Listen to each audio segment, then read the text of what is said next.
আমরা একদল দুর্নীতিবাজকে তাড়িয়েছি, বাংলাদেশে আরেকদল দুর্নীতিবাজ তৈরি হয়ে গিয়েছে। আমরা একদল টেন্ডারবাজকে তাড়িয়েছি, বাংলাদেশে আরেকদল টেন্ডারবাজ তৈরি হয়ে গিয়েছে। আমরা একদল ভারতের দালাল তৈরি করেছি, আরেকদল তাড়িয়েছি, আরেকদল দালাল তৈরি হয়ে গিয়েছে। শেখ হাসিনা ভারতের দালালি করে ব্রিফকেস নিয়ে পালিয়েছে।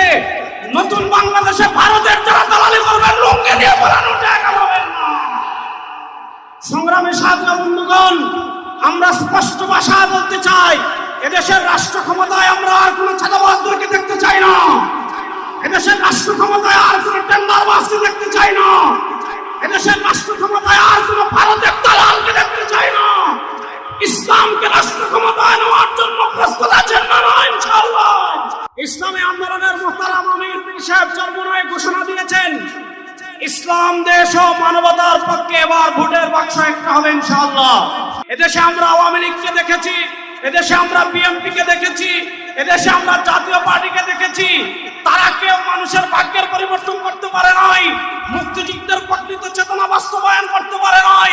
এবার একটা চেতনা বাকি আছে, যেই চেতনার নাম ইসলাম।